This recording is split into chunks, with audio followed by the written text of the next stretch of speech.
జై శ్రీరామ్. ఈరోజు భగవద్గీత శ్లోకం 15వ అధ్యాయం 2వ శ్లోకం.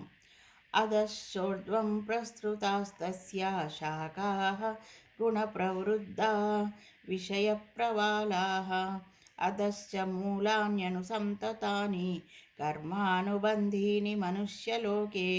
ఈ వృక్షము యొక్క కొమ్మలు అంటే ఏ వృక్షం? అశ్వత్థ వృక్షం. అశ్వత్థ వృక్షం అంటే రావి చెట్టు. ఈ వృక్షం యొక్క కొమ్ములు గుణములచే వృద్ధి నొందినవి, విషయముల నడి చిగుళ్ళు గలవి అయి క్రిందకి మీదకి వ్యాపించి ఉన్నవి. మనుష్య లోకమునందు కర్మ సంబంధమున కలుగజేయు మూలములు క్రింది వైపునకు విస్తరించి ఉన్నవి. ఇక ఈరోజు సబ్జెక్టు, నేను మా గురువుగారు స్పీచెస్కి, సుందర చైతన్య స్వామి స్పీచెస్కి వెళ్ళాను ఒకరోజు. వెళితే అందులో ఒక చిన్న సంఘటన చెప్పారు. జీవుడికి ఆర్తి అనేది ఉంటే ఎంత శిఖర స్థాయిలో వెళ్ళగలరు అని ఆ సంఘటన నాకు తెలియచెప్పింది. ఒక అడవిలో ఒక శిల ఉందట. ఆ శిలల మధ్యలో చిన్న పూలు పూస్తుంటాయి కదా. అక్కడ భగవంతుడు నిజంగా మనం ఇండ్లల్లో చెట్లు ఉంటే ఎన్ని నీళ్లు పోసినా ఆ చెట్లు అనేవి సరైన మార్గంలో పెరగటం చూడం. కానీ అడవిలో కూడా ఆయన అక్కడ ఎవరు పోశారు? గోడల మధ్యలో రావి చెట్లు మొలుస్తాయి. వాటికి నీళ్ళు ఎవరిచ్చారు? అయితే అదే నాకు ఆశ్చర్యం వేస్తుంది. అవి ఎంత చక్కగా పెరుగుతాయి.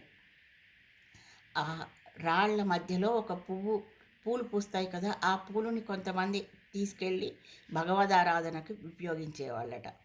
ఆ భగవదారాధనకు ఉపయోగిస్తున్నప్పుడు ఆ పువ్వులు అనుకునేయట, ఆ శిలను చూసి, నీవు ఎన్నాళ్ళున్నా శిలవే కదా, పాషాణమే కదా, కానీ మమ్మల్ని చూడు, మేము ఇక్కడి నుంచి వెళ్ళి మేము భగవంతుని పాదాల చెంతలకు చేరుతున్నాము అని వాటికి గర్వంతో ఆ శిలని అవహేళన చేసేవట. అప్పుడు ఆ శిల అనేదట, స్వామి ఎందుకు నాకు ఈ బండ బ్రతుకునిచ్చావు? ఎన్ని రోజులు ఇలా పాషాణంలా నేను బ్రతకాలి అని ఆవేదన చెందిపోయిందట. ఆ ఆవేదనలో ఆ శిల కాస్త జలశిలగా మారిపోయిందట. అట్లానే తను ఆర్తితో, అది కూడా ఒక సాధనే కదా. ఒక రోజు ఏమైంది, ఒక శిల్పి ఒక విగ్రహాన్ని చెక్కి ఒక దేవాలయంలో తీసుకొచ్చాడట. తీసుకొస్తే అది కొంచెం ఆ రవాణా సౌకర్యం వల్ల ఏదో ఒక దగ్గర ఛిద్రం అయిపోయిందట.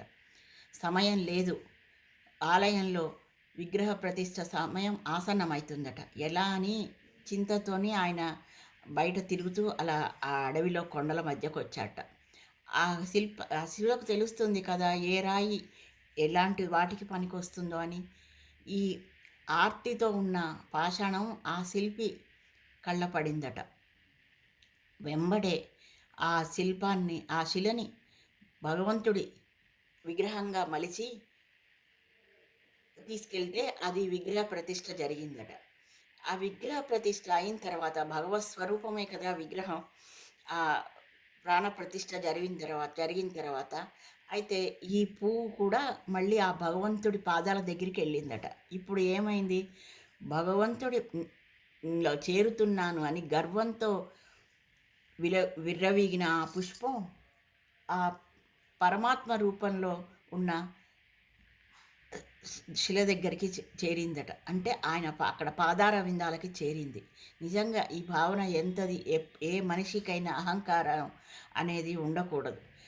మనం ఆర్తితో ఉంటే పరమాత్మ మనల్ని అట్లా దగ్గరికి తీసుకెళ్తాడు. ప్రతి క్షణం ఏయో పెద్ద పెద్ద అర్థాలు, ఉపనిషత్ అర్థాలు తెలవట్లేదు, మాకు అవి తెలుసుకోవాలని కాదు. మీ జన్మని చరితార్థం చేసుకోండి. ప్రతి క్షణం నామాన్ని స్మరించండి. నామం భక్తి ఒక్కచోటే ఉంటాయి. అది త్రివేణి సంగమం. నచ్చితే షేర్ చేయండి, లైక్ చేయండి.